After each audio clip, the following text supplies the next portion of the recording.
우리는 3, 4대까지 이어지는 이 유전적인 사이클을 끊을 수 있습니까? 하는 질문을 던져야 되는 것입니다.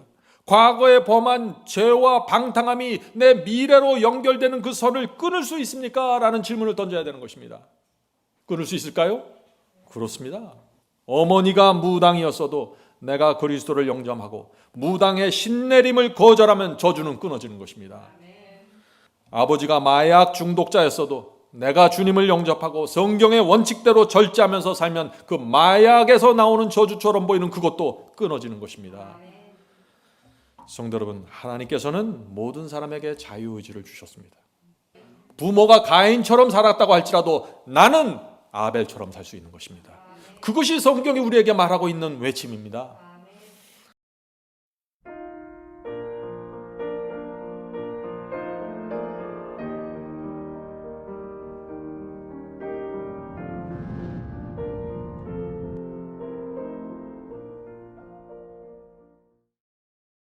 오늘 제가 나눌 말씀은 희망이 없을 때, 희망이 도무지 보이지 않을 때 희망을 찾을 수 있는 방법에 대해서 좀 나누려고 합니다.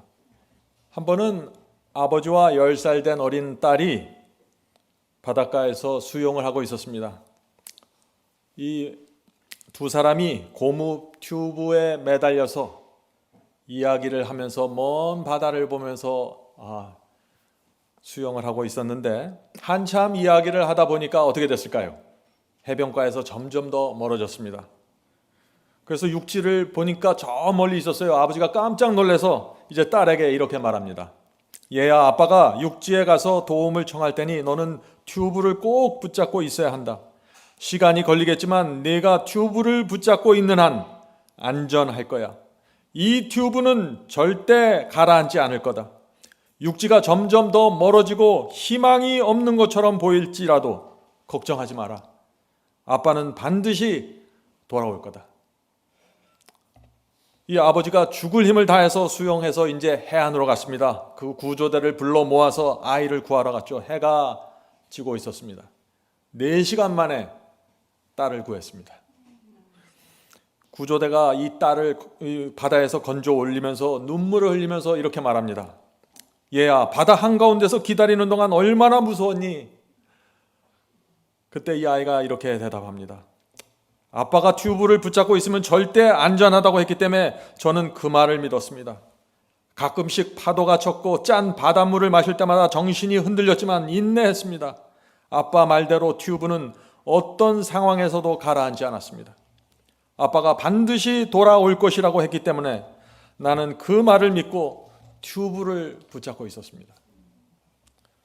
성도 여러분, 저는 이것이 우리의 인생과 매우 비슷하다고 생각이 됩니다. 망망한 바다 한가운데서 튜브를 붙잡고 있는 모습 어떨까요? 희망이 전혀 없다고 느끼게 될 것입니다. 나에게 모든 희망이 끊어졌다고 느끼게 될 것입니다. 망망대에 튜브 하나 붙잡고 있으니까요. 두려움이 밀려올 것입니다. 우리 인생에서 그런 상황을 만났을 때 우리가 어떻게 희망을 가질 수 있을까요? 그런 상황에서도. 오늘 우리가 그 말씀을 좀 살펴보려고 하는 것입니다. 바울은 우리에게 2가지를 제시합니다. 로마서 15장 4절입니다. 로마서 15장 4절. 무엇이든지 전에 기록한 바는 우리의 교훈을 위하여 기록된 것이니 우리로 하여금 인내로 또는 성경의 안위로 소망을, 희망을 가지게 함이니라. 자, 바울은 우리가 어떻게 희망을 가질 수 있다고 했습니까? 2가지를 말하고 있죠. 인내와 성경의 안위입니다. 성도 여러분, 우리는 날마다 성경을 읽어야 하는 것입니다. 그래야만 위로를 받고 안위를 받을 수 있는 것입니다. 자, 그런데 또 하나가 필요한 것입니다. 그것이 무엇이죠? 인내라고 했습니다. 인내. 성도 여러분, 우리는 날마다 성경을 읽으면서 위로와 안위를 받아야 되죠. 그러나 또한 인내가 있어야 하는 것입니다. 인내가. 이 2가지를 붙잡고 우리는 망망대해를 지나가게 되는 것입니다. 언제까지요? 아버지가 돌아올 때까지요. 아버지가 돌아올 때까지. 성도 여러분, 두려워할 거 없습니다. 말씀의 튜브를 붙잡고 있는 한 살 수 있습니다. 말씀을 붙잡고 있는 한 어떤 풍파에서도 우리를 바닷속으로 가라앉힐 수 없는 것입니다. 성경에는 수많은 사람들의 이야기가 나옵니다. 어떤 사람은 깊은 골짜기에 빠져서 허우적거리는 이야기가 나오고, 어떤 사람은 큰 성공으로 높은 산에 올라가 있는 이야기가 나오고, 어떤 사람은 고난의 폭풍이 속에서 절망했고, 어떤 사람은 실패의 늪에 빠져서 낙담했습니다. 어떤 사람은 희망이 전혀 보이지 않는 어둠 속에 갇혀 있었습니다. 우리가 그런 사람들을 볼 때 희망을 보게 되는 것입니다. 하나님께서 나도 그런 절망 속에서 구해 주실 수 있구나 하는 희망 말이죠. 오늘 우리는 야곱의 인생을 좀 살펴보려고 합니다. 야곱의 생애는 어땠습니까? 좌절과 실패입니다. 전혀 희망이 보이지 않는 인생이었습니다. 그런데 그도 희망을 찾았습니다. 야곱은 온갖 시련을 겪었습니다. 자신이 한 거짓말 때문에 가정이 깨졌습니다. 실패와 분노의 시련이었습니다. 또 배반당하는 시련이 왔습니다. 그런데 시련만 있었던 건 아닙니다. 야곱의 인생에 회개와 용서가 있었습니다. 하나님께서 그에게 주시는 안위가 있었습니다. 그의 인생에 새로운 시간이 시작되는 것입니다. 우리도 그의 경험을 할 수 있는 것입니다. 야곱은 하나님으로부터 도망쳤습니다. 그런데 하나님께서 그를 찾아오셨습니다. 모든 것을 잃어버리는 고난이 있었지만 하나님께서 축복으로 그를 인도하셨습니다. 우리도 그런 인도하심을 받을 수 있다 하는 것입니다.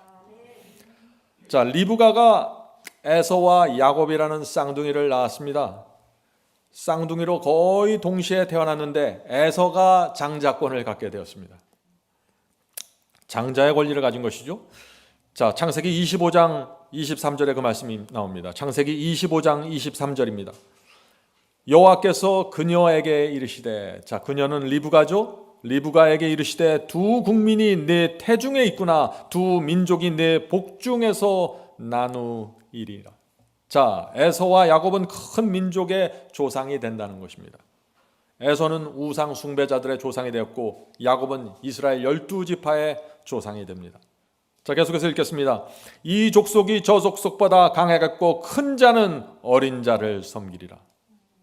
자, 큰 자 형 에서가 어린 자 야곱을 섬기겠다는 것입니다. 다시 말해서 하나님께서 야곱에게 장자권 권리를 주시겠다고 지금 약속하는 의미가 포함되어 있는 것입니다. 인간의 규칙과 인간의 전통으로는 에서지만은 하나님께서는 지금 야곱을 지목하고 계신 것입니다. 리브가의 마음에 이 하나님의 약속이 새겨졌을까요? 이 어머니의 마음에 깊이 이 동생 야곱에 대한 마음이 새겨졌습니다. 에서는 어렸을 때부터 사냥을 좋아했다고 합니다. 집안에서 어머니를 돕고 대화하기보다는 밖에 나가서 산에 가서 들짐승을 잡는 것을 참 좋아했습니다. 이 아버지 이삭은요, 그런 에서를 좋아했습니다. 그런데 야곱은 또 반대였습니다. 야곱은 가정에서 어머니 리브가를 돕고 어머니와 대화 나누고 성경 이야기, 하나님께 대한 이야기를 나누는 걸 즐거워했습니다. 자, 리브가는 그런 야곱을 사랑한 것입니다. 야곱을 보면서 정말 하나님께서 야곱을 선택하셨구나 하는 마음에 확신을 갖게 된 것입니다. 그래서 이 리브가는 기회가 있을 때마다 남편에게 무엇이라고 말했을까요? 여보, 에서가 아니라 야곱입니다. 하나님께서 내게 그렇게 말씀하셨습니다. 그러나 이삭의 눈에는 야곱이 차질 않았습니다. 에서가 더 남자다웠고 힘이 있었고 집안을 이끌고 갈 장자로 보였습니다.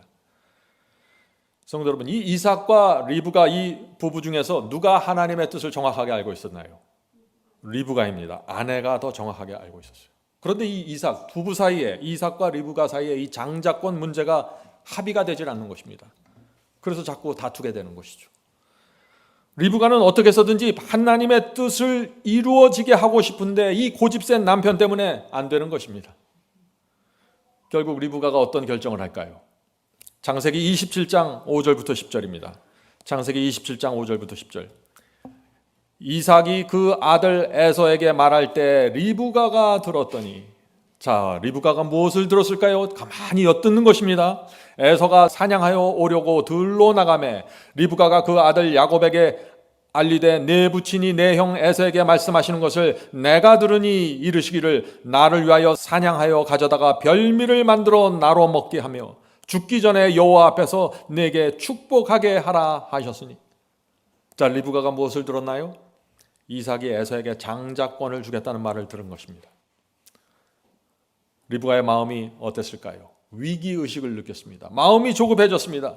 그렇게 되면 안 되는데 라고 생각한 것이죠. 이제 더 이상 기다릴 수 없다고 생각하게 된 것입니다. 자, 계속해서 읽어보죠. 그런즉 내 아들아 야곱입니다. 내 아들 야곱아, 내 말을 쫓아 내가 네게 명하는 대로 염소떼에 가서 거기서 염소의 좋은 새끼를 내게로 가져오면 내가 그곳으로 내 부친을 위하여 그 즐기시는 별미를 만들리니 내가 그것을 가져 내 부친께 드려서 그로 죽으시기 전에 내게 축복하기 위하여 잡수시게 하라.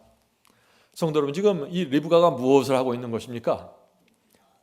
하나님의 약속을 자신의 손으로 이루게 하는 것입니다. 거짓말을 해서라도 하나님의 뜻이 반드시 이루어져야 한다고 생각하는 것입니다. 조급함이 문제였습니다.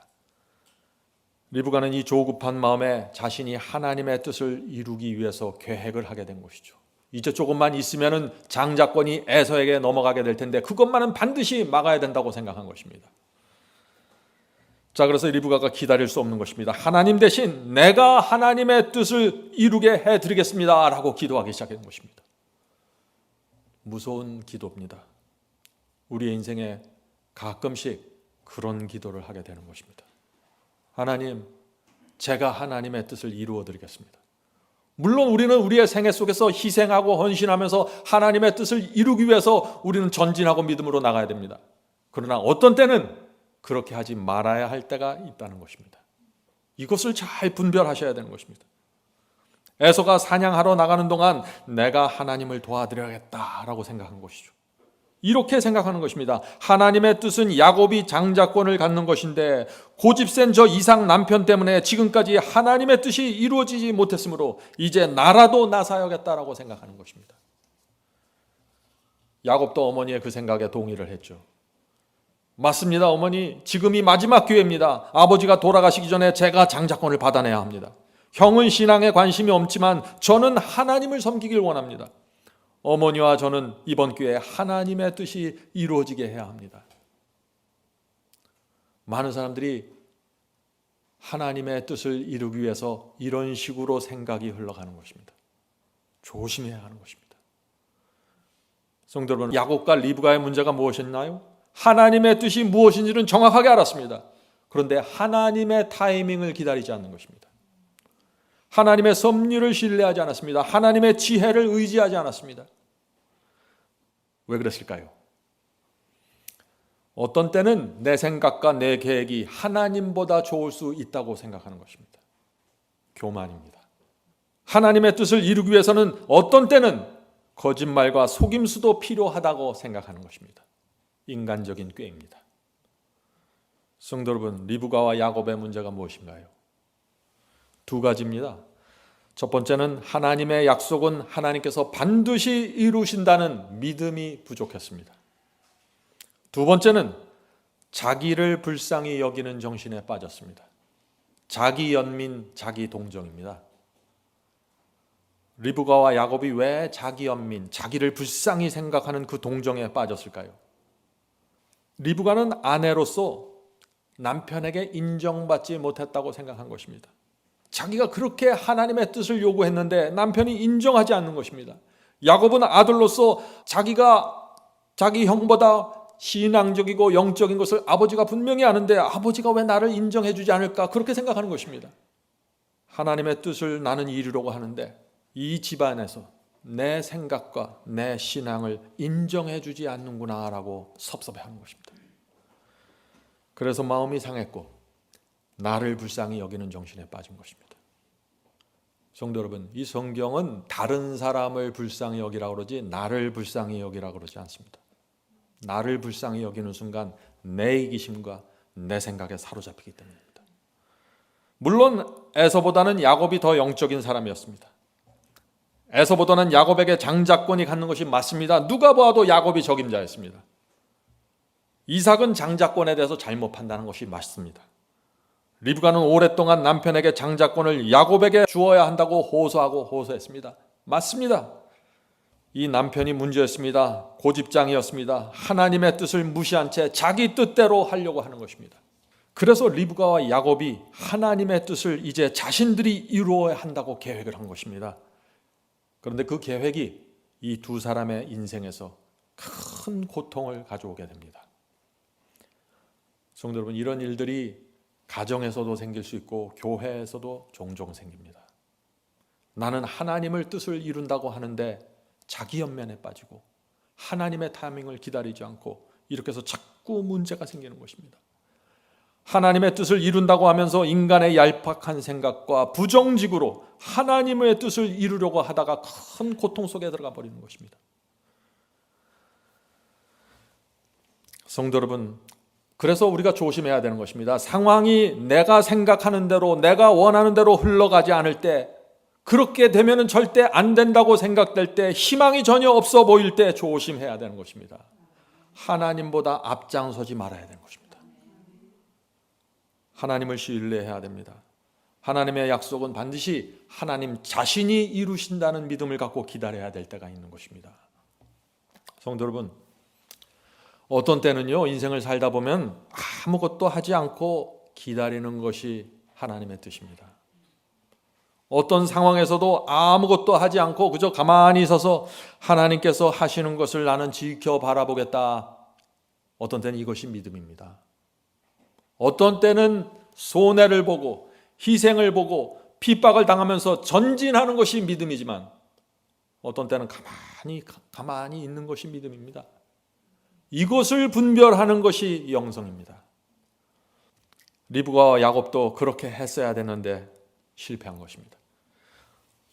리브가가 이 장자권을 작은 아들에게 야곱에게 넘겨준 결과 어떤 인생을 살았습니까? 리브가는 20년 동안, 그때부터 20년 동안 이 사랑하는 야곱의 얼굴을 보질 못하게 됩니다. 참으로 고통스러운 시간이었습니다. 야곱이 어떻게 했습니까? 야간 도주했죠. 밤에 도망치다시피 고향을 떠났습니다. 그리고 오랜 세월 동안 스스로 자기를 책망하고 정죄하면서 세월을 보냈습니다. 아버지에게 죄를 범했고 형에게 죄를 범했다는 이 마음의 짐을 수십 년 동안 갖고 살게 되는 것입니다. 아버지를, 하나님을 속였다는 이 사실 때문에 마음에 깊은 고통을 당하게 됩니다. 성도 여러분, 우리가 어떻게 살아야 될까요?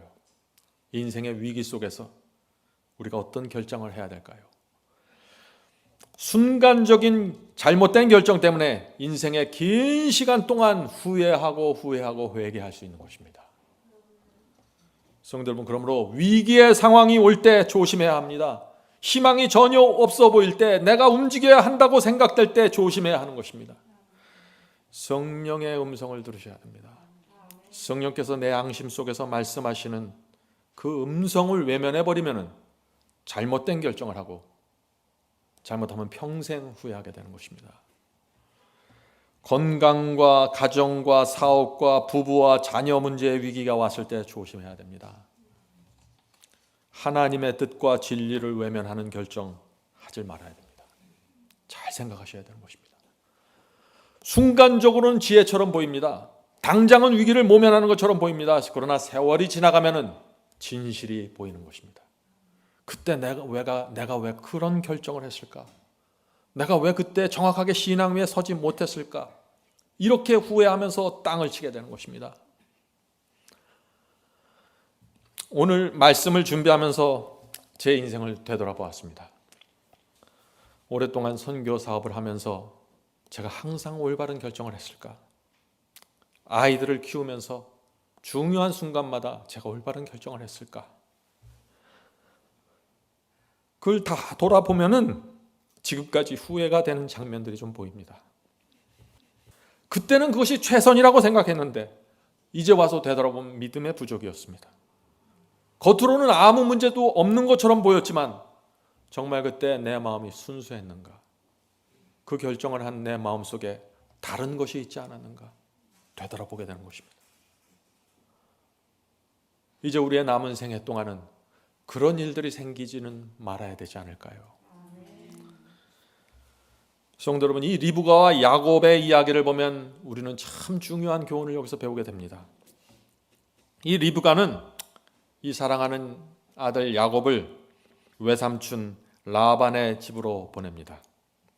이 야곱의 집에서 라반이 있는 곳까지 하란까지는 굉장히 먼 거리입니다. 이 학자들을 이야기를 들어보면은 800km 정도 된다고 합니다. 굉장히 먼 거리죠. 이 야곱이 등에 보따리 하나 지고 뜨거운 광야와 사막길을 지나가는 것입니다. 땀에 흠뻑 젖습니다. 씻지도 못한 채 걷고 또 걸어야 하는 것입니다. 자, 그런데 집을 떠난 지 얼마 안 돼서 야곱은 지쳐갑니다. 몸이 지치고 정신이 지칩니다. 강도와 도적이 나타날까 봐 두려워합니다. 한 번도 이런 생활을 한 적이 없는데 집안에서 엄마 아버지가 주는 밥 먹으면서 편하게 살다가 이제 인생에 도무지 상상할 수 없는 인생 속으로 들어가게 되는 것입니다. 양심의 가책이 밀려오고 하나님께서 나를 버리셨다는 자책감에 두려워 떨게 되는 것입니다. 자, 집을 떠난 지 이틀째 되는 날 밤 착잡한 마음으로 돌베개를 베고 잠을 잡니다. 그런데 그때 하나님께서 찾아오십니다. 꿈에 나타나셨죠? 야곱은 정죄받는 마음으로 하나님을 피했는데 하나님께서 그를 따라오신 것입니다. 성도 여러분, 이것이 하나님이십니다. 하나님은 정말 참 좋은 분이십니다. 하나님께서는 이 모든 희망을 잃고 고개를 숙인 채 터벅터벅 걸어가는 이 야곱을 못 본 척 하실 수가 없었던 것입니다. 눈물을 흘리면서 잠이 든 이 야곱의 꿈에 하나님께서 나타나셨죠. 창세기 28장에 그 말씀이 나옵니다. 창세기 28장 11절 13절입니다. 창세기 28장 11절부터 13절. 한 곳에 이르러는 해가 진지라 거기서 유숙하려고 그곳에 한 돌을 취하여 베게 하고 거기 누워 자더니 꿈에 본즉 사닥다리가 땅 위에 섰는데 그 꼭대기가 하늘에 닿았고 또 본즉 하나님의 사자가 천사들이 그 위에 오르락내리락 하고 또 본즉 여호와께서 그 위에 서서 가라사대 나는 여호와이니 너의 조부 아브라함의 하나님이요 이삭의 하나님이라 너 누운 땅을 내가 너와 네 자손에게 주리라. 놀라운 약속 아닙니까? 하늘로부터 사다리가 내려와서 야곱을 구원하기 위해서 지금 내려오는 것입니다. 이 땅에 세워지는 것입니다. 천사들이 그 사다리를 아래 위로 계속해서 오르락내리락 하는 것이죠. 야곱은 모든 희망을 포기했는데 하나님께서는 야곱을 포기하지 않았습니다. 저와 여러분이 우리 자신을 포기한다고 할지라도 하나님은 우리를 포기하지 않습니다. 그것이 하나님이십니다. 오늘 우리는 하나님이 어떤 분인지 정확하게 알아야 돼요. 그래야만 우리가 이 진리를 따라서 좁은 길을 끝까지 갈 수 있는 것입니다. 성도 여러분, 우리가 모든 희망을 잃어버리고 사업이 망하고 자식이 망하고 인생을 포기할지라도 하나님께서는 포기하지 않습니다. 우리는 우리 자녀를 보면서 저 자식은 가망이 없다고 포기할지 모르지만 하나님께서는 우리 자녀를 포기하지 않으십니다. 우리의 눈에 희망이 끝난 것처럼 보일지라도 하나님의 계획은 계속해서 이루어지는 것입니다. 바로 여기에 우리의 희망이 있는 것입니다. 희망은 상황에 있는 것이 아니라 하나님께 있는 것입니다. 하나님께서 야곱에게 놀라운 약속을 주십니다. 저는 오늘 드리는 말씀에서 이 말씀이 가장 제 마음에 와 닿습니다. 창세기 28장 15절입니다. 창세기 28장 15절. 하나님께서 야곱에게 주시는 약속입니다. 내가 너와 함께 있어 내가 어디로 가든지 너를 지키며 너를 이끌어 이 땅으로 돌아오게 할지라. 내가 네게 허락한 것을 다 이루기까지 너를 떠나지 아니하리라. 놀라운 약속 아닙니까? 성도 여러분, 그런데 이 약속이 야곱에게만 주신 약속일까요? 그렇지 않습니다. 우리 모두를 위한 약속입니다. 하나님과 사탄의 전쟁은요, 우리 평생에 걸쳐서 일어나는 전쟁입니다. 한 번 거짓말하고 한 번 아버지와 형을 속였다고 그 전쟁이 끝나는 것이 아닙니다.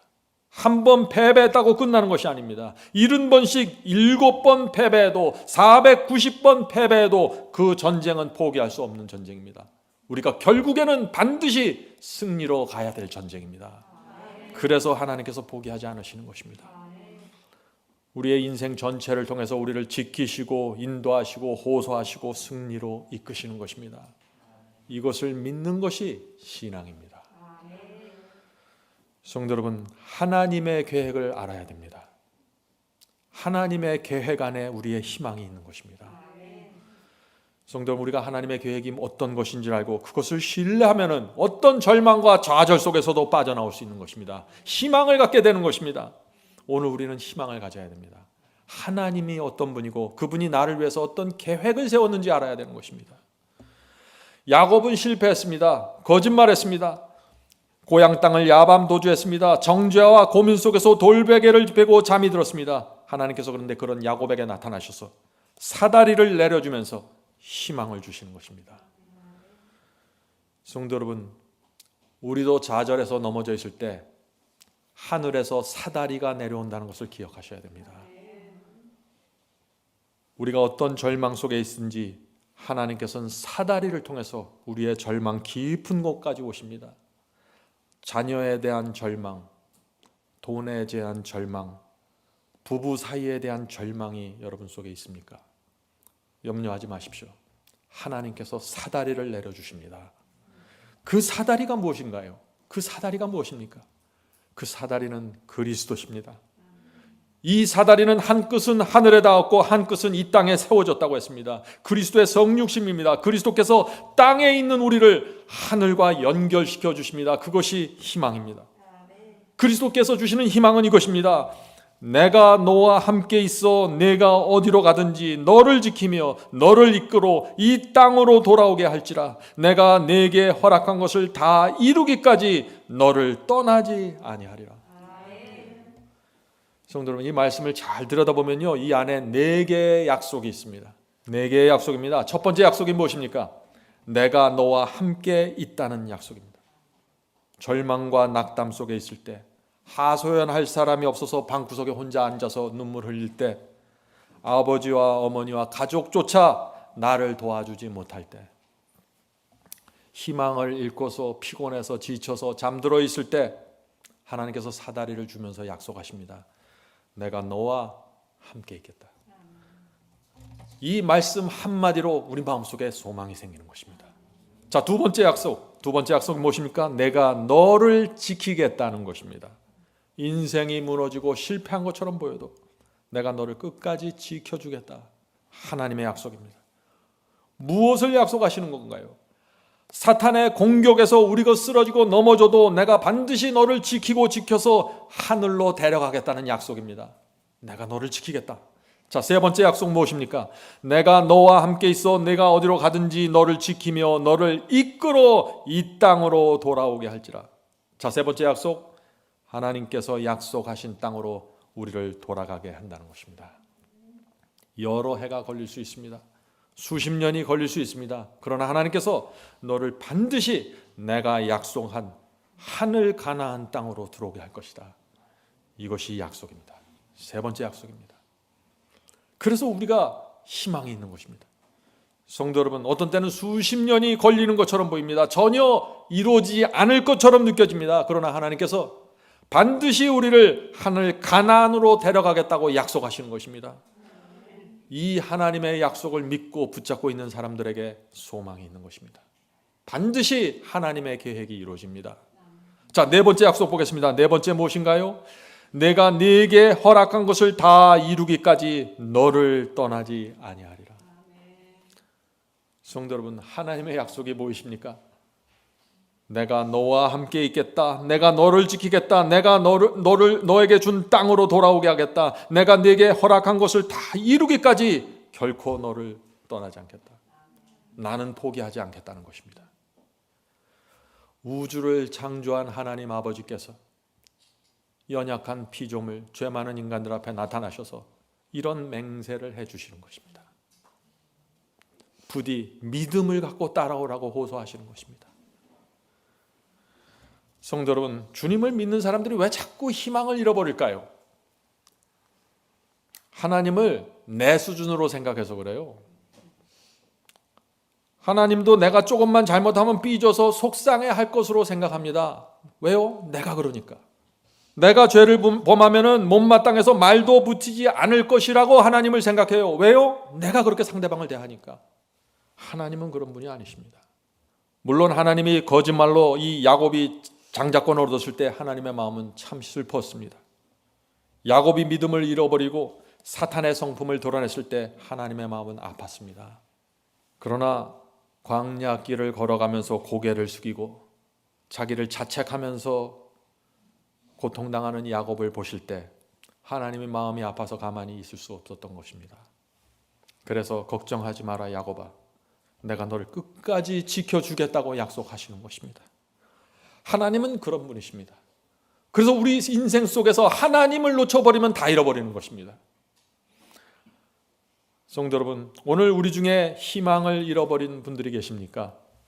도무지 이제 내가 살 의미가 없다고 생각하시나요? 하나님께 나가셔야 합니다. 거기에 희망이 있는 것입니다. 내 상황과 내 재물과 내 가족의 희망이 있는 것이 아니에요. 하나님께 희망이 있는 것입니다. 하나님께서만 우리의 무너진 인생에 의미를 주실 수 있고 새로운 목적을 부여하실 수 있는 것입니다. 여러분을 위한, 저를 위한 완전한 계획을 갖고 준비하고 계십니다. 우리 모두 원하기만 하면은 우리가 처한 이 절망의 상황 속으로 하나님의 사다리가 내려온다는 것입니다. 성도 여러분, 생각해 보세요. 수십 중 고층 아파트에 불이 났습니다.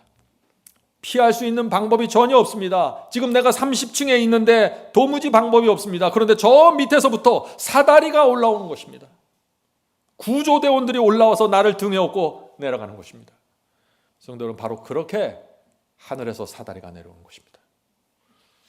무엇입니까? 그것이 그리스도십니다. 희망입니다. 희망이 무엇인지를 이해하셔야 돼요. 과학자들이요, 희망에 대한 실험을 했습니다. 목욕탕에 물을 한 4분의 3쯤 채우고 쥐를 집어넣습니다. 좀 잔인하죠? 근데 이 쥐를 집어넣으니까 어떻게 해요? 이 쥐가 물에 빠지지 않으려고, 가라앉지 않으려고 허부적거리면서 필사적으로 수영을 합니다. 이 쥐가 얼마나 오랫동안 수영했을까요? 15분이 채 되지 않아서 지쳐갔습니다. 수영을 포기했습니다. 왜 포기했을까요? 희망이 없다고 생각하신 것입니다. 15분 만에 희망을 놓고서 물속으로 가라앉았습니다. 그래서 이 과학자들이 다시 실험을 했습니다. 이번에는 똑같은 목욕탕에 쥐를 다시 집어넣었는데 5분에 한 번씩 쥐를 건져 주었습니다. 자, 5분에 한 번씩 무엇을 한 것입니까? 희망을 준 것입니다. 쥐들이 어떻게 됐을까요? 얼마나 오래 수영했을까요? 얼마나 오랫동안 포기하지 않았을까요? 놀랍게도 24시간이 지났는데 여전히 희망을 버리지 않고 수영을 했습니다. 손으로 건져주지 않았을 때는 15분 만에 포기하고 물속에 가라앉았는데 5분 만에 한 번씩 건져주면서 희망을 주니까 24시간이 지나도 여전히 팔다리를 움직이면서 수영하고 있는 것입니다.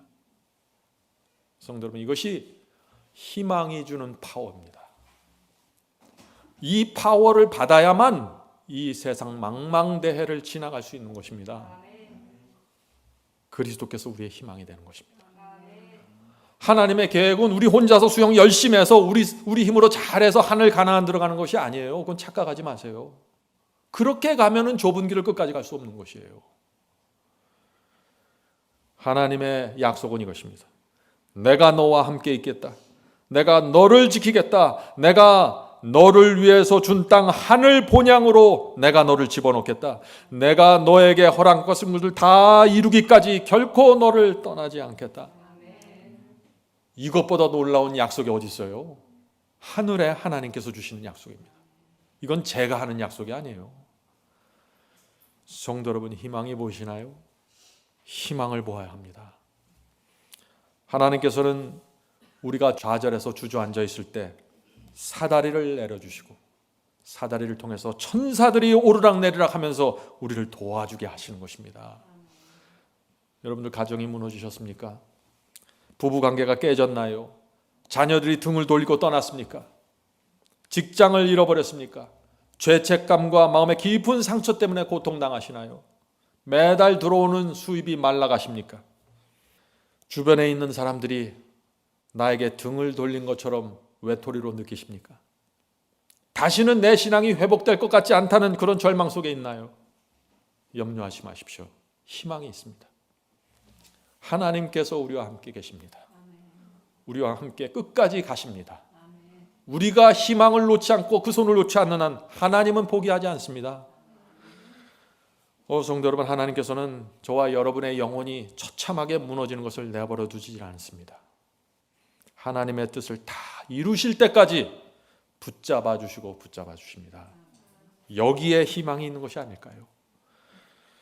성도 여러분, 야곱은 깊은 고민을 갖고 잠이 들었습니다. 밤에 하나님의 약속을 그런데 보았습니다. 자, 아침에 야곱이 일어났는데 야곱의 상태가 어땠을까요? 여전히 고민하고 좌절하고 낙담했을까요? 아닙니다. 야곱은 새 사람이 되었습니다.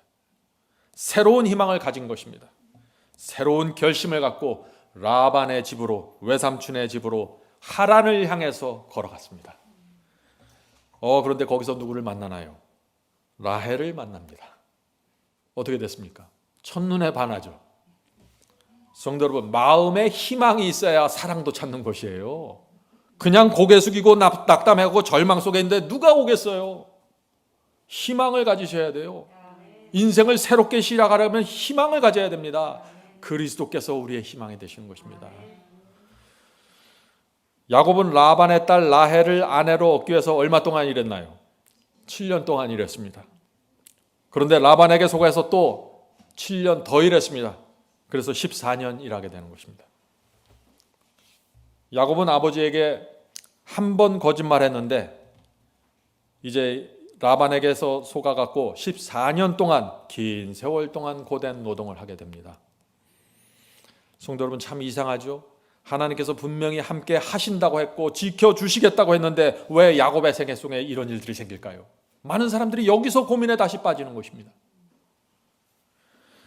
성도 여러분, 우리가 기억할 원칙이 있는데 그것은 뿌린 대로 거둔다는 원칙입니다. 하나님께서는 그 원칙을 무시하고 우리의 인생을 인도하실 수 없습니다. 물론 야곱은 회개했습니다. 하나님의 용서를 받았습니다. 그러나 내가 뿌린 것은 거두어야 하는 것입니다. 갈라디아 6장 7절, 킹제임스 성경으로 읽겠습니다. 갈라디아 6장 7절입니다. 스스로 속이지 말라. 하나님은 우롱당하지 아니하시나니 사람이 무엇으로 심든지 그대로 거두리라. 성도 여러분, 저는 오래전엔 뿌린 씨를 지금도 거두는 것처럼 느낄 때가 있어요. 우리의 인생에서 뿌린 씨들을 우리의 인생 속에서 언젠가는 거두게 되는 것입니다.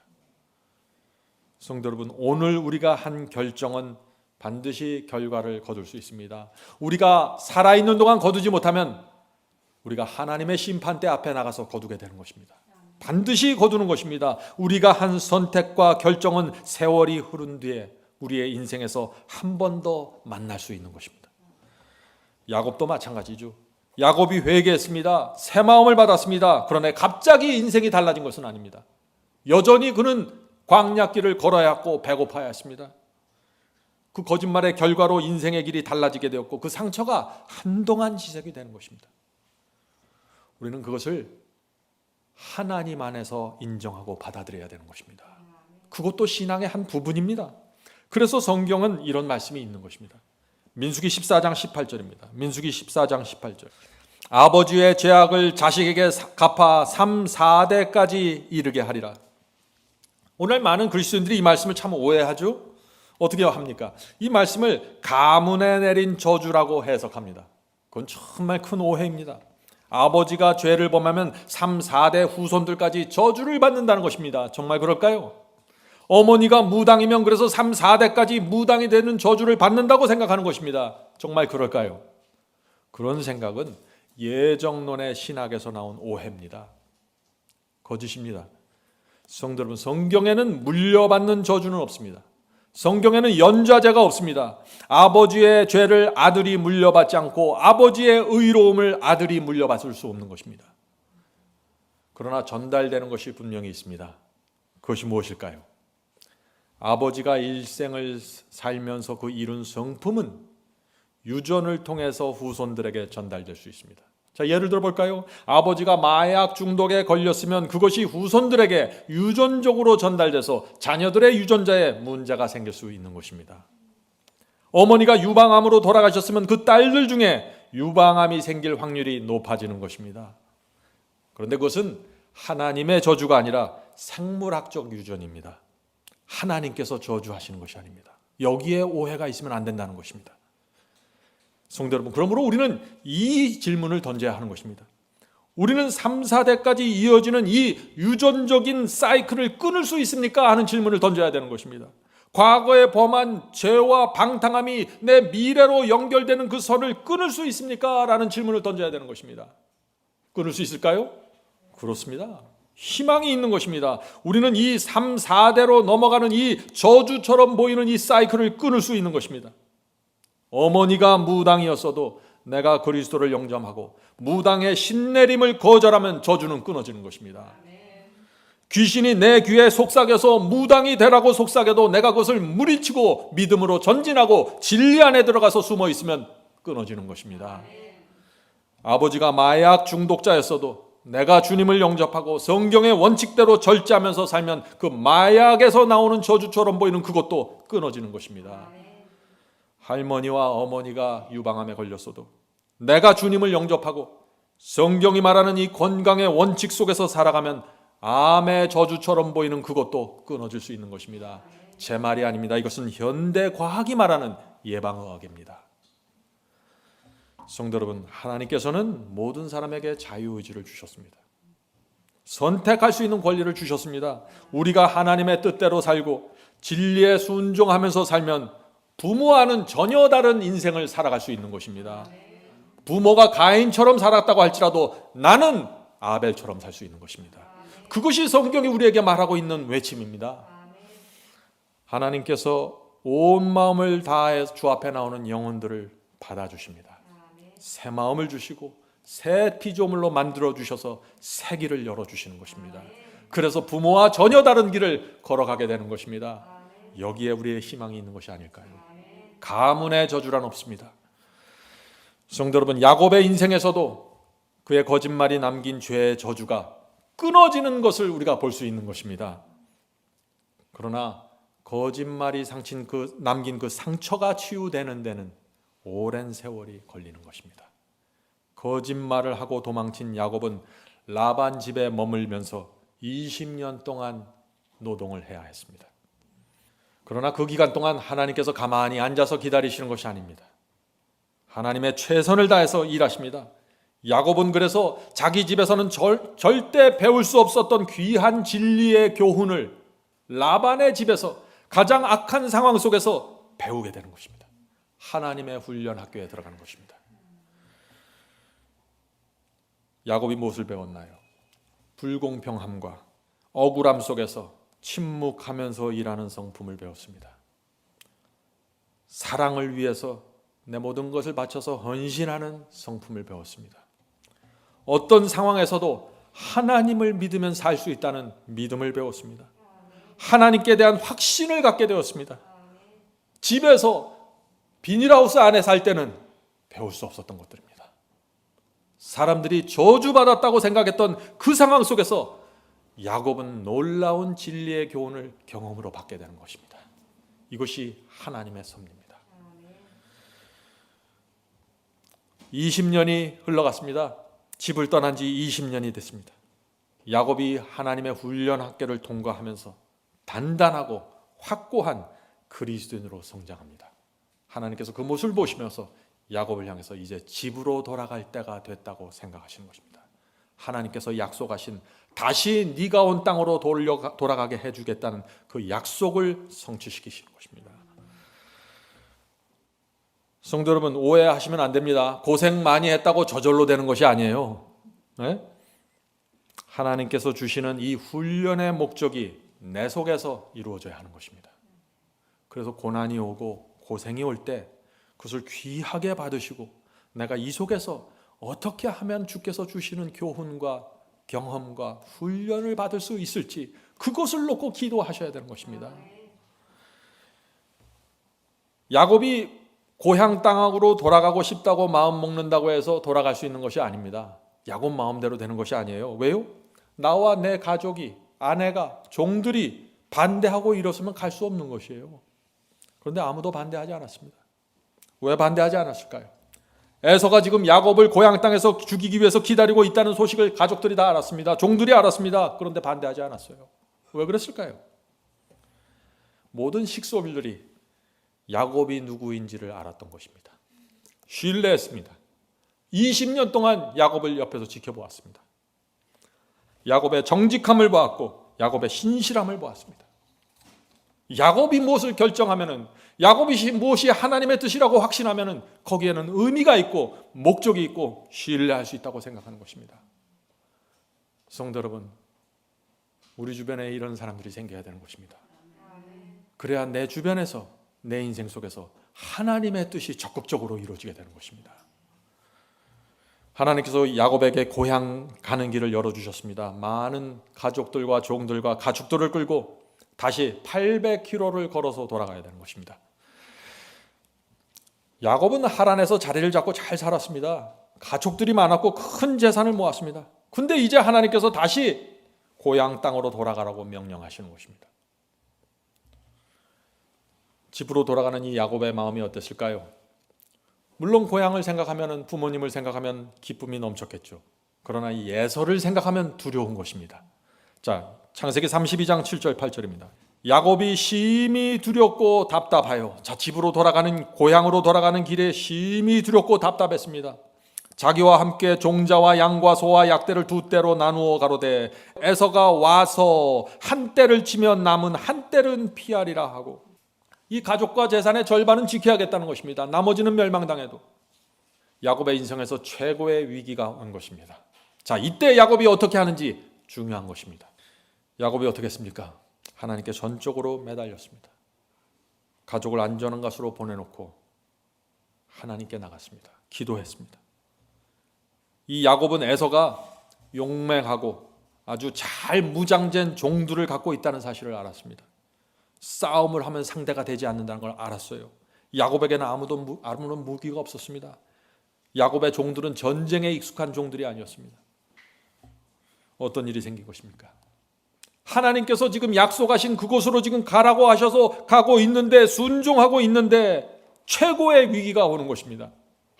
야곱이 이것을 어떻게 이해할까요? 이 위기를 대하는 야곱의 태도가 무엇일까요? 오늘 이것을 배워야 하는 것입니다. 야곱이 하나님께 불평했을까요? 내가 가진 이 종들은 너무나 약해서, 무능력해서 그래서 참 답답하다, 원망했을까요? 아내에게 내가 고향으로 돌아가는 것을 왜 그때 막지 않았냐고 아내들을 원망했을까요? 그렇게 하지 않았습니다. 하나님께 매달렸습니다. 성도 여러분, 위기의 상황이 올 때, 우리 인생에 어려움이 올 때 많은 사람들이, 우리들이 나도 모르는 사이에 자꾸 사람 탓하고 사람들을 원망하는 충동을 느끼게 됩니다. 저 사람 때문에 이렇게 됐다, 누구 때문에 이렇게 됐다, 누구 때문에 내가 망했다, 자꾸 그런 말을 하고자 하는 충동을 느끼게 되는 것입니다. 위기가 왔을 때, 가정의 위기가 왔을 때 부모가 자녀를 원망하면 어떤 문제가 생길까요? 자녀가 부모의 신앙에 무엇인지, 기독교 신앙의 실체를 보지 못하게 되는 것입니다.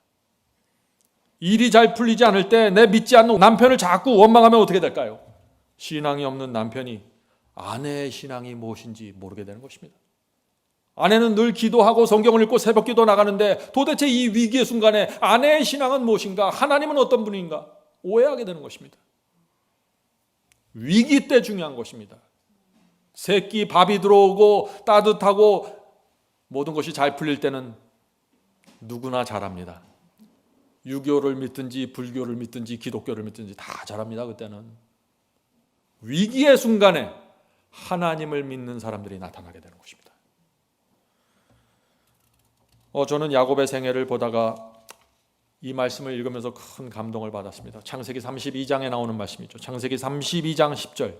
창세기 32장 10절입니다. 나는 주께서 주의 종에게 베푸신 모든 은총과 모든 진리를 조금이라도 감당할 수 없사오나. 야곱이 이 말을 언제 한 것입니까? 이제 에서에게 돌아가는 그때 하는 것입니다. 두렵고 떨면서 자기 인생의 최대의 위기라고 생각하는 그때 이런 말을 한 것입니다. 하나님께서 지난 20년 동안 나에게 베푸신 은혜와 내게 주신 모든 진리에 감사합니다. 우리에게 정말 이 야곱의 신앙과 성품이 필요한 것입니다. 은혜와 진리에 감사하는 이 신앙, 이것을 가져야 우리도 야곱이 간 길을 가지 않겠습니까? 성도 여러분, 야곱을 보세요. 상황을 보면 충분히 원망할 수 있는 상황이었습니다.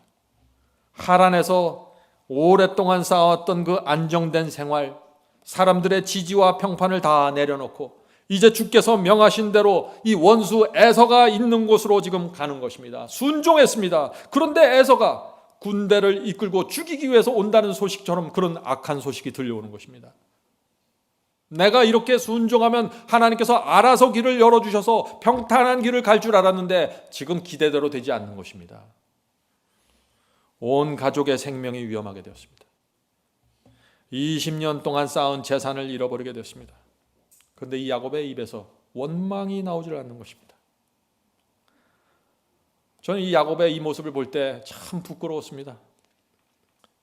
아직도 하나님께서 나를 많이 연단시키고 훈련시켜 주셔야겠구나. 너무 부족하다. 그런 생각을 하게 됐습니다. 성도 여러분, 이 위기를 통과하는, 위기를 보면서 나타나는 이 야곱의 신앙의 비결이 무엇일까요? 야곱은 상황을 보지 않은 것입니다. 에서가 얼마나 많은 군대를 갖고 있는지, 에서의 군대가 얼마나 강력한지 보지 않았습니다. 전에는 그것을 보고 두려워서 떨면서 원망하고 불평했는데 이제는 그것을 보지 않는 것입니다. 야곱은 모든 것은 결국 하나님께 달려 있다는 사실을 배운 것입니다. 모든 것은 내 믿음이 하나님께 집중하는가에 달려 있다는 사실을 배운 것입니다. 저와 우리도 반드시 이것을 배워야 하는 것입니다. 그래서 이렇게 고백합니다. 아버지와 형을 속인 나에게 주께서 크신 은혜를 베푸셨습니다. 지금까지 모든 진리로 나를 가르치셨습니다. 나에게 감당할 수 없는 자비를 주께서 베푸셨습니다. 위기 앞에서 이렇게 고백하는 것입니다.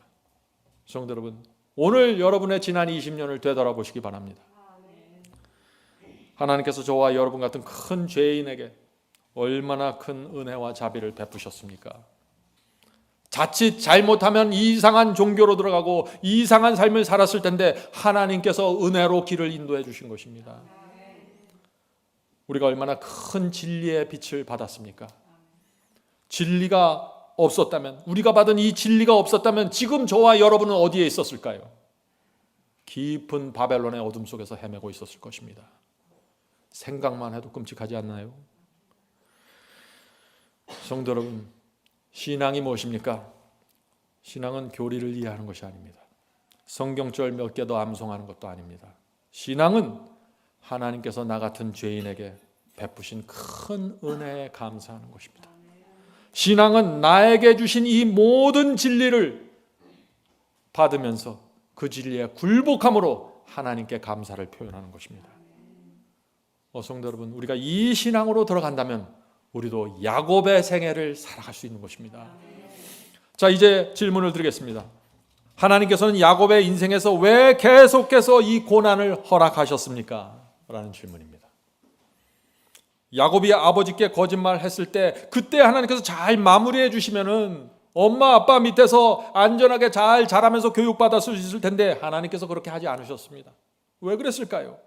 왜 라반같이 이기적이고 자기밖에 모르는 사람 밑에서 그렇게 모진 고생하도록 내버려 두셨을까요? 고생을 해도 잠깐 1년 정도 고생하고 곧바로 독립할 수 있게 해주셔서 자기 자유를 갖고 자기 선택으로 살 수 있게 좀 그렇게 해주시지 왜 그렇게 안 하셨을까요? 하란에서 결혼해서 자리 잡고 잘 살고 있는데 왜 고향 땅으로 돌아가게 하셨을까요? 왜 에서가 죽이기 위해서 기다리고 있는 그곳으로 나를 보내셨을까요? 성도 여러분, 하나님께서는 의도를 가지고 목적을 가지고 야곱의 인생을 지금 인도하시는 것입니다. 그 목적이 무엇일까요?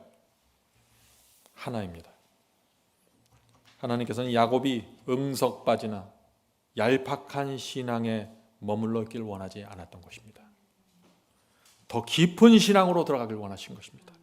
하나님을 알되 더 깊이 알기를 원하신 것입니다.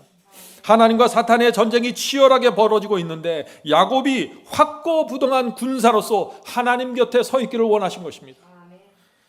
성도 여러분, 하늘 예루살렘 성문에는 12대문이 있습니다. 그 12대문 위에 어떤 이름이 적혀 있습니까? 야곱의 12아들들 이름이 적혀 있는 것입니다. 왜 그들의 이름이 적혀 있을까요? 왜 하나님께서 이 야곱의 12아들의 이름을 각 대문마다 기록해 두셨을까요? 어떤 사람들은 말하죠. 유대인들이 14만 4천이고 그들이 세상 복음을 끝까지 전파했기 때문에 유대인들의 그 행동과 그들의 믿음을 기리기 위해서 하나님께서 그 유대인의 12지파의 이름을 기록했다고요. 그것이 아니에요. 지금 그런 뜻이 아니잖아요. 이게 12아들의 아비 야곱은 속이는 자였습니다. 그 12아들들의 생애를 보면 참 문제가 많은 사람들입니다. 그들의 생애를 보면 형편없습니다. 어떤 땐 나보다도 못해요. 보통 사람들보다 못한 사람들도 그 12아들 속에 12지파 속에 많이 있었어요. 그런데 하나님께서 그들의 이름을 12대문 하늘 천국문 위에다 세우신 것입니다. 왜 그렇게 하셨을까요? 하나님께서 그들을 승리로 이끄셨다는 것입니다. 그들을 기념하는 것이 아니라 하나님의 능력을 기념하기 위해서 12대문 위에 그들의 이름을 박아두신 것이에요. 고난을 통해서 성품을 변화시키신 하나님의 은혜와 능력을 기념하는 것입니다. 아주 얄팍한 사람이었는데, 자기밖에 모르는 사람이었는데 깊은 사람으로 만들으셨다고 하나님께서 기록하신 것입니다. 하늘에서 살 수 있는 새 이름을 다 받은 사람들입니다. 하나님께서 그런 사람들을 그렇게 변화시켰는데 저와 여러분을 변화시키지 못할까요? 충분히 하실 수 있는 것입니다. 여기에 복음이 있는 것입니다. 성도 여러분, 저는 하늘 성문에 들어갈 날을 기다리면서 하나님께 훈련받기를 원합니다. 훈련이 아직 부족하다는 사실을 제가 인정할 수밖에 없습니다. 여러분은 어떻습니까? 우리 모두에게 어떤 면에서 고난이 부족한 것이 아닐까요? 그래서 너무나 얄팍하고 너무나 뻔뻔스럽고 너무나 교만한 것이 아닐까요? 성도 여러분, 야곱이 20년 다양살이를 마치고 고향으로 돌아가는 것처럼 우리도 이 땅에서 다양살이 하면서 훈련 잘 받으면 하늘 본향으로 돌아가게 될 것입니다. 하나님께서 우리 모두를 그날까지 지키시고 인도해 주시길 간절히 바랍니다. 하늘에 계신 저희들의 아버지, 저희의 소원은 주님께 더 가까이 가기 원하는 것입니다. 그래서 희망이 전혀 보이지 않을 때 희망을 보는 신앙을 저희가 갖기 원합니다. 주여, 저희의 눈을 열어주셔서 하나님의 마음과 하나님의 계획과 하나님의 자비를 보여주시옵소서. 그 안에서 희망을 발견하게 역사해 주시옵소서. 저희가 지금 고난 속에서 절망해 있다면 지금 이것이 하나님께서 저희를 훈련시켜서 하늘 가나안으로 이끄는 하나의 과정이고 수단이라는 사실을 저희가 기억할 수 있도록 도와주시옵소서. 하나님께서 저주하셨다는 그 사상으로부터 완전히 벗어나게 도와주시옵소서. 하늘에 계신 아버지, 이제 이 시간에 저희의 마음을 하나님께 드립니다. 저희의 절망에서, 저희의 낙담에서, 저희의 외로움 속에서 저희를 건져 주셔서 하늘에서 내려오는 사다리의 희망을 볼 수 있게 도와주시옵소서. 저희가 이제 고개를 들어서 하나님을 보면서 살 수 있도록 도와주시옵소서. 저희가 희망을 찾을 때 저희 상황 속에서 찾지 않게 해주시옵소서. 희망은 저희 직장도 아니고 저희 은행 계좌도 아니고 저희 자녀도 아니고 저희 가족도 아닙니다. 희망은 하나님께 있다는 사실을 잊지 않도록 도와주시옵소서. 하늘에 계신 아버지, 오늘 무릎 꿇고 기도하는 저희 모든 성도들에게 함께하여 주셔서 희망이 없는 곳에서 희망을 찾아 발견하고 힘차게 주님을 향해서 걷는 그 신앙으로 들어가게 인도해 주시옵소서. 예수님의 이름으로 간절하게 기도드립니다.